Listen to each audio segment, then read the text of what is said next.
Mesdames et messieurs, bienvenue et merci de nous suivre. Nous sommes en direct sur RTI 1. Voici les titres de cette édition.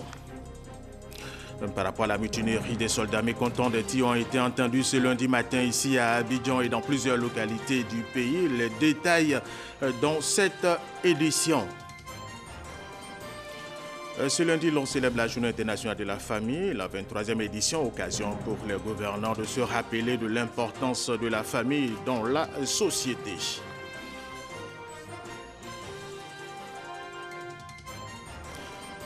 Emmanuel Macron a été officiellement investi président de la France hier dimanche. Il effectue son premier déplacement ce lundi à Berlin auprès de la chancelière allemande Angela Merkel. Il vient de donner le nom de son premier ministre. Il s'agit d'Édouard Philippe, maire du Havre. Voilà, par rapport à la mutinerie des soldats mécontents des tirs ont été entendus ce lundi matin ici à Abidjan, dans la commune du Plateau au Kangalieni. Les commerces se sont fermés, les bureaux également. La circulation est rare dans le centre des affaires de la capitale économique de la Côte d'Ivoire, qu'est Abidjan Mzadiabi. Matinée de lundi, mouvementée au plateau, coup de feu sporadique, le décor est différent de celui des lundis habituels. Voie d'accès au ministère de la Défense, à l'état-major des armées et au groupement des sapeurs-pompiers militaires bloqués. Commerce et banques fermés. À 6h moins, disons 5h55, j'étais venu au poste et jusqu'à présent, personne n'est venu au travail. J'étais venu très tôt le matin au travail. Bon, vu la situation, je suis obligé de rentrer. Je partais à déposer des effets du bureau, mais malheureusement tout est fermé. Je retourne à la maison. Disons aux alentours de 9h, on est venu du boulot, on a été obligé de fermer parce qu'il y a beaucoup de bruit de tirs et tout ça. Au niveau des camps d'Akwedo dans la commune de Cocody, route de Bingeville, il y a eu des tiges dans ces camps et ses environs. Les véhicules de transport se font rares, les populations sont obligées de marcher. Les véhicules font demi-tour à cause du barrage au niveau du carrefour Faya et les magasins restent fermés. Les élèves retournent chez eux à la maison. Le constat de Koné par Gassoro. Carrefour CHU et Carrefour École de police à Cocody, habituellement embouteillés les jours ouvrables. Fluide, ce lundi matin, il est 9h. Sous le pont de l'échangeur de la Riviera 2, aucun engin. De nombreux véhicules des transports en commun qui très souvent empruntent le boulevard de la Riviera se font rares. Avant Carrefour Faya, voilà, ils ont mis des barrières et commencé à tirer. Bon, pour notre sécurité, bon, peut-être on a préféré faire demi-tour. Les populations obligées alors à une longue attente pour regagner leur service ou leur domicile.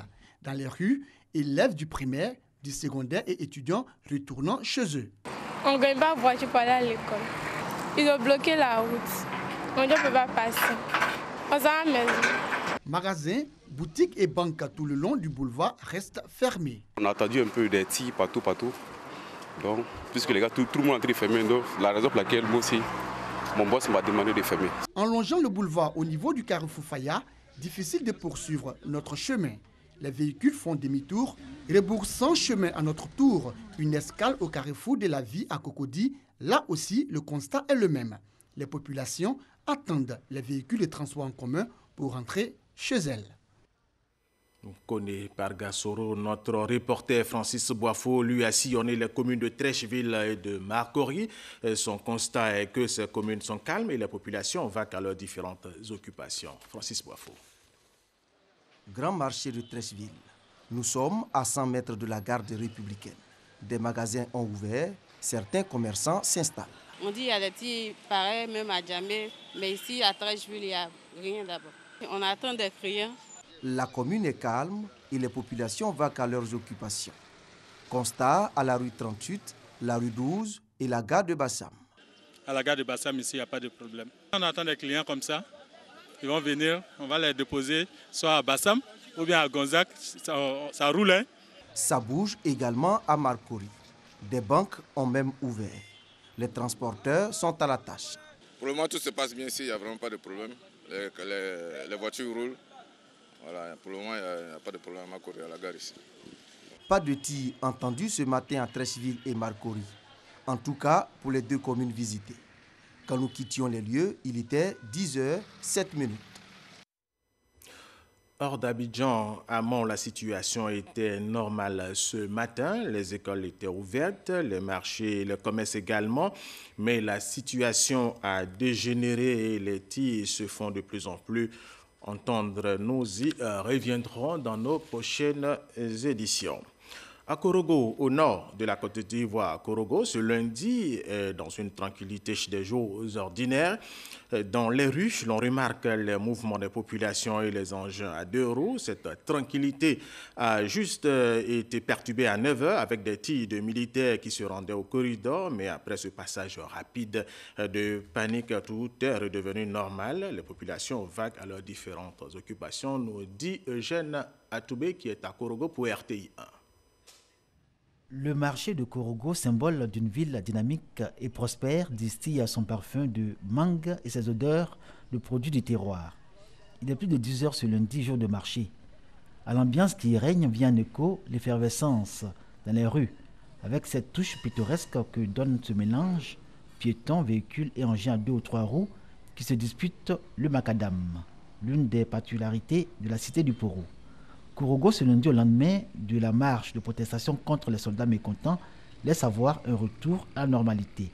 Mais il plane le risque de manque de carburant dans les essenceries. Bon, en tout cas, il faut dire que c'est un ouf de soulagement que nous tous nous lançons. Nous sommes vraiment contents. Nous sommes contents de savoir que les choses ont repris. Et déjà, j'étais en ville, pratiquement tout va bien. On est très content que la situation soit calme. Et on espère que ça va continuer ici et partout sur le territoire. On note toutefois qu'une petite frayeur a traversé la ville aux environs de 9 h. Les soldats en partance pour le corridor sud de la ville, la route de Boaké, ont tiré quelques coups de feu en l'air, provoquant du coup un moment de panique et suscitant chez la population beaucoup d'interrogations sur l'issue de cette journée de lundi. Je souhaiterais que dans cas s'asseoir pour discuter, ce n'est pas avec la violence, c'est avec la paix et puis la transparence. Il n'y a pas eu d'autres coups de feu jusqu'à midi. Passé ce petit moment de frayeur, les populations ont recommencé à vaquer à leurs occupations. Les coups de feu entendus du côté de la mairie constituent vraisemblablement la fausse note de ce lundi, tranquille dans la cité du Poro. Sinon, Korogo est tranquille. À Boaké, au centre de la Côte d'Ivoire, des tirs ont été entendus hier nuit et ce matin dans la ville. Les populations sont restées chez elles et puis cette mutinerie a fait une vingtaine de blessés, certains par balles, d'autres après avoir été bastonnés par les militaires mécontents. Mais dans cette localité, quelques marchés sont ouverts. C'est le cas du grand marché de Boaké. Mais dans le quartier où sont les camps militaires, les tirs se font toujours entendre. Nous y reviendrons dans nos prochaines éditions. À Daloa, dans le centre-ouest de la Côte d'Ivoire, des tirs ont été entendus ce matin dans la ville. Malgré cette situation, les populations vaquent librement à leurs occupations. Les commerces, les magasins, les établissements scolaires sont ouverts. Les différents corridors sont également ouverts. Konaté Ngana. Daloa s'est réveillé avec des tirs tôt ce lundi matin. Malgré cette situation difficile, les populations vaguent librement à leur occupation, mais souhaitent un retour à la normale. Malgré les tirs en ville, nous sommes là, nous voulons que les militaires nous rentrent dans les casernes. Nous sommes fatigués et nous on veut travailler. Voilà. Laissez-nous travailler. Sinon là, pour chercher notre argent pour aller nourrir la famille. On est fatigués. Ils nous rendent la vie dure. Commerces, magasins et établissements scolaires sont ouverts. Alors qu'il est égal à 5 moins N. Malgré la situation, nous sommes au cours parce que c'est des élèves terminales. Il est important pour nous d'achever les programmes pour ne pas que les enfants soient pénalisés. Et depuis matin, on remarque des tirs dans la ville et nous sommes, en tout cas par rapport à notre examen qui est déjà proche, nous sommes décidés pour faire le cours en ce matin. Et nous pensons que la situation va aller mieux pour que le pays soit stable. Les différents corridors sont également ouverts et la circulation est normale, en témoignent ces images. Un reportage de Konaté Ngana. Aussi à Abidjan, au corridor de Yopougon-Jesco, des barrages sont tenus par des démobilisés. Et le corridor de Jesco sont donc fermés, créant Un blocage de la circulation depuis ce matin et un important embouteillage de négociations sont en cours pour l'ouverture de ces corridors. À Adjamé, les magasins restent fermés à la mi-journée. Seuls quelques vendeurs à la criée continuent leur commerce. Plus tôt dans la journée, quelques tirs ont été entendus dans cette commune du district d'Abidjan. Un barrage a été érigé au niveau des sapeurs-pompiers militaires. Ce lundi, et tout autre chose à présent, ce lundi, l'on célèbre la journée internationale de la famille, la 23e édition, occasion pour les gouvernants de se rappeler de l'importance de la famille dans les différentes sociétés. Nous y reviendrons avec le message du gouvernement. Le compendium des compétences féminines de Côte d'Ivoire veut impliquer le secteur privé dans l'emploi des femmes. Un partenariat a été noué avec plusieurs entreprises privées de la place, nous dit Franck Quadio.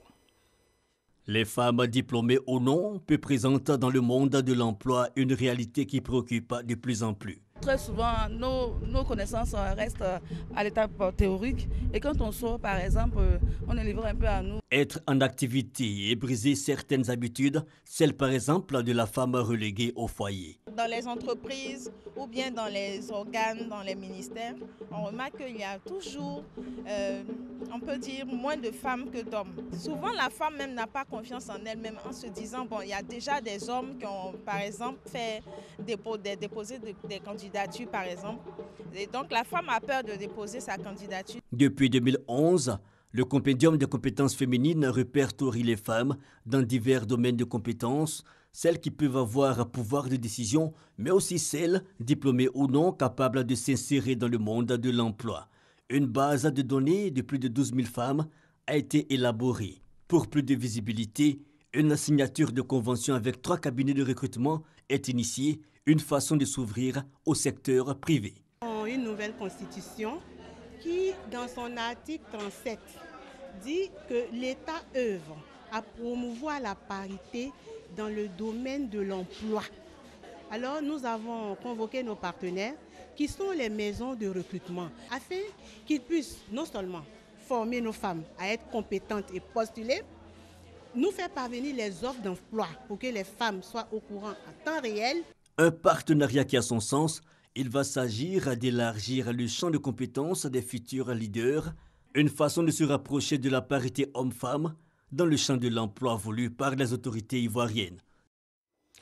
Les élus locaux, le personnel des collectivités et les agents des ministères techniques étaient à Grand Bassam. Il s'agit pour ces acteurs des collectivités territoriales, membres du groupe de plaidoyer, de faire le bilan des plans d'action.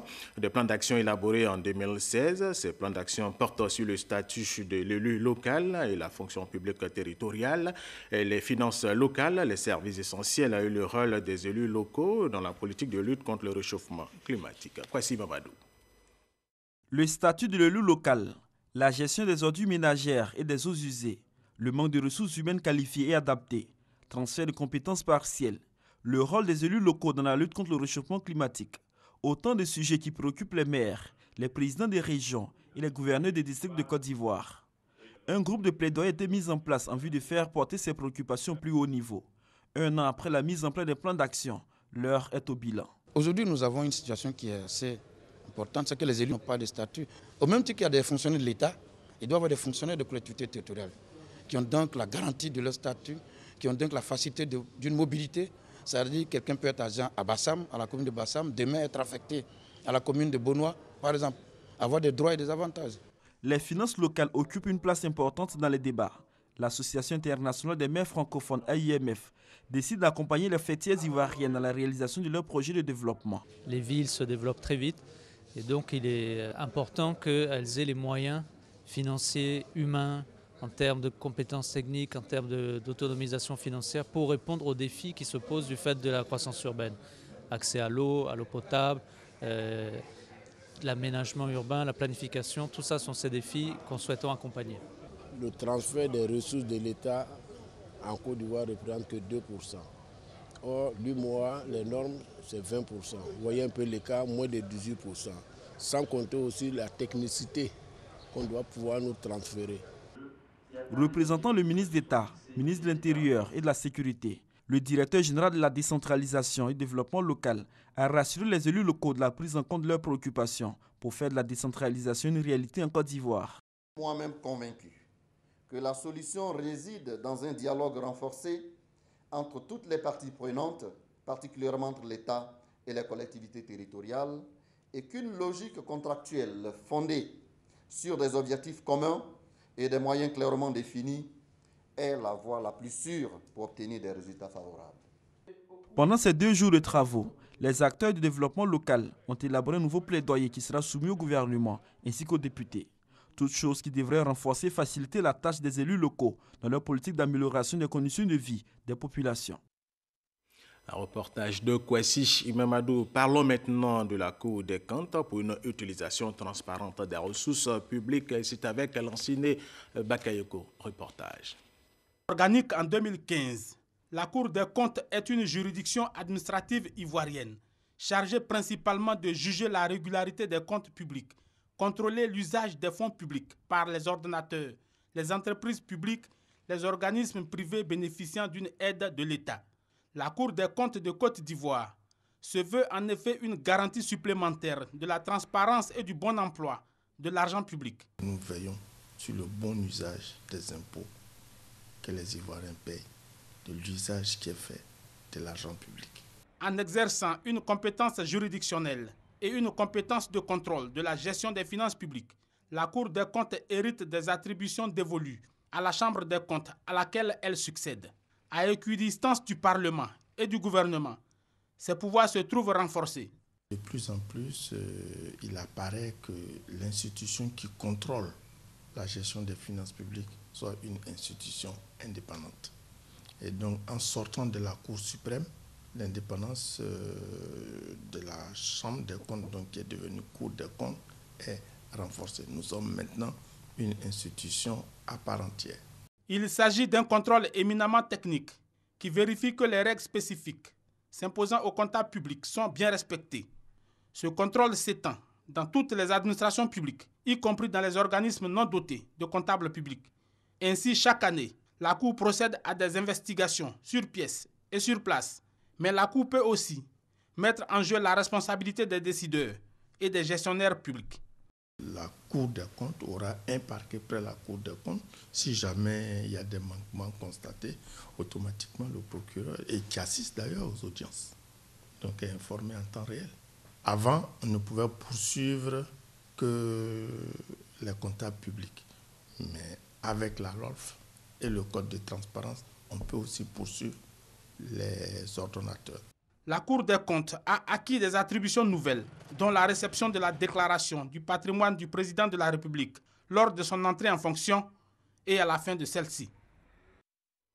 Pour lutter contre l'utilisation et la commercialisation des pesticides obsolètes, un projet de gestion des pesticides obsolètes en Côte d'Ivoire a été mis sur pied en accord avec le ministère de la Salubrité, de l'Environnement et du Développement durable. Pour en parler, Grace Kando.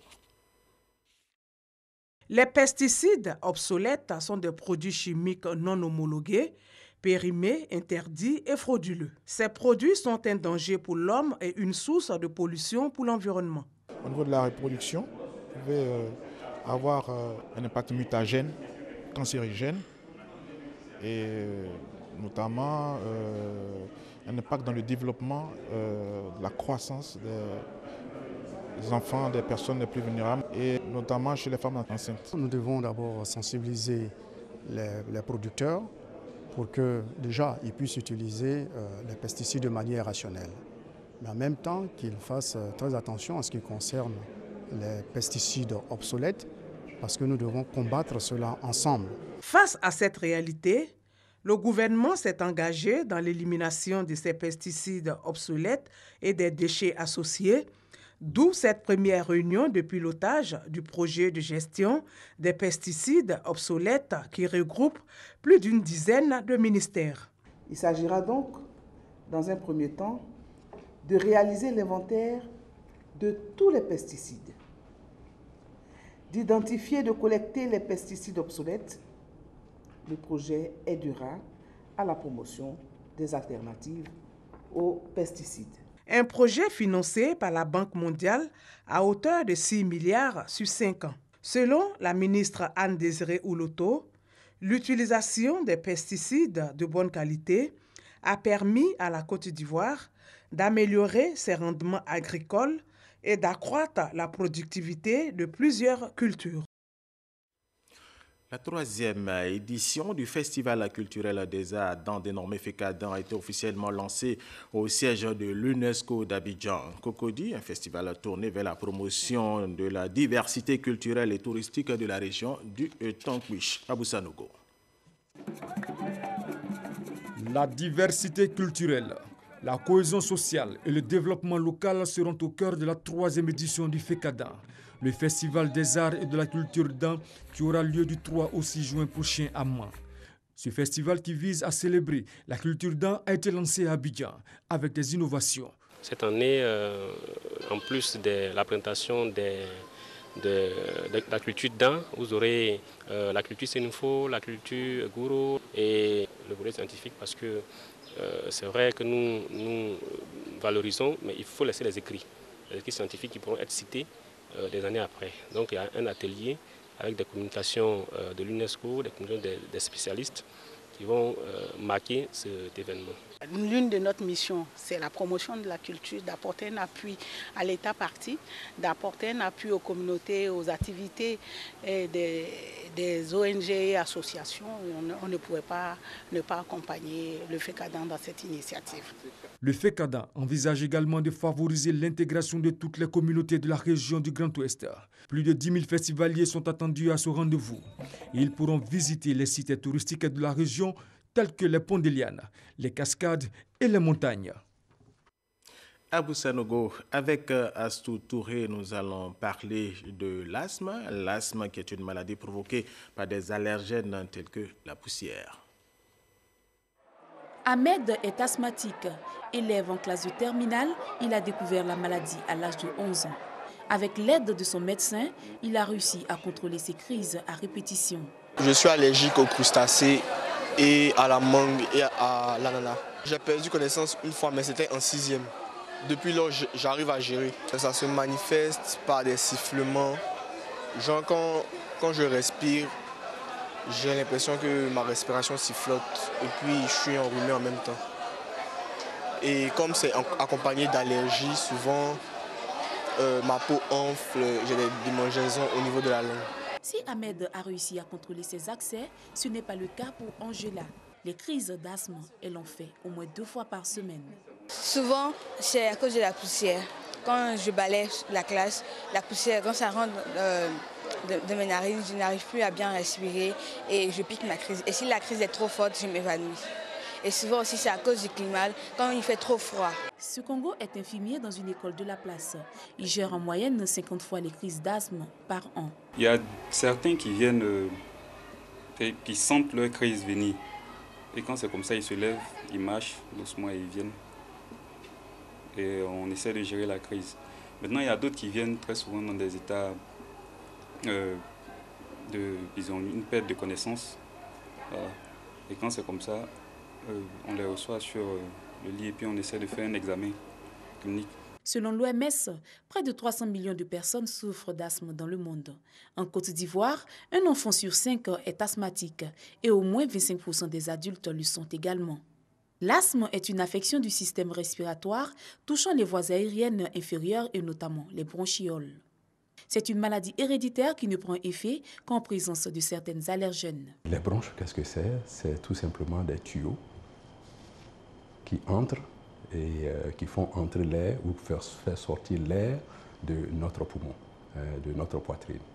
Et ces tuyaux-là, il y en a de gros et il y en a de petits.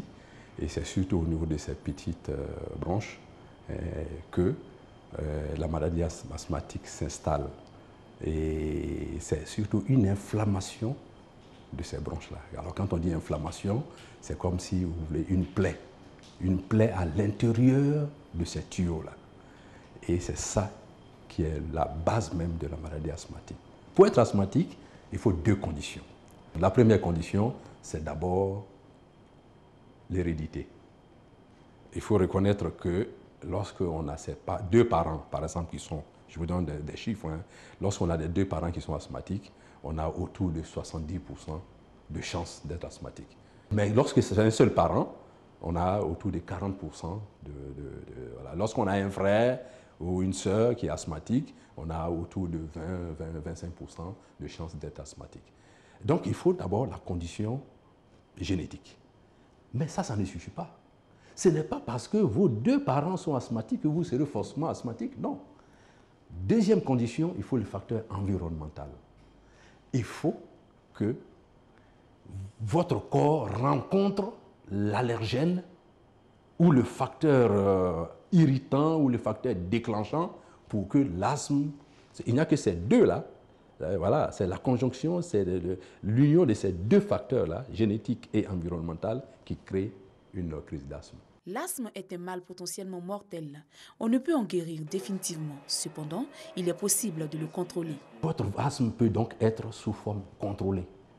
Donc on peut parler d'asthme qui est bien contrôlé. Vous ne ferez plus alors d'asthme, de crise d'asthme. D'accord ? Mais le jour où vous allez rencontrer votre facteur, vous risquez de faire. Une bonne prise en charge de la maladie nécessite d'abord un traitement de fond, c'est-à-dire une exploration fonctionnelle respiratoire avant de procéder au traitement à proprement dit. Tout asthmatique qui n'est pas sous traitement de fond, il n'est pas traité. Pour un malade, on ne peut pas dire tout de suite, il sera traité pendant 1 mois ou 2 mois. Non, ça dépend justement des résultats, du bilan que le médecin va faire. Le coût de la prise en charge demeure encore élevé, donc peu accessible à tous les malades selon eux. Tous les 5 mai, il est célébré la journée mondiale de l'asthme. À l'occasion de cette célébration, les malades plaident pour une subvention de leurs médicaments. En ce jour de la journée mondiale de l'asthme, je souhaite qu'il y ait une bonne subvention de nos médicaments et la réduction des coûts pour les plus démunis. Les médicaments de l'asthme sont très très chers, donc ça développe la précarité.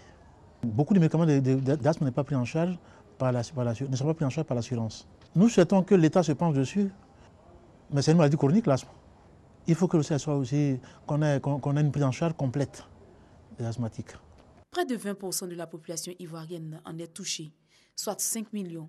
L'asthme se présente aujourd'hui comme la maladie la plus répandue en Côte d'Ivoire.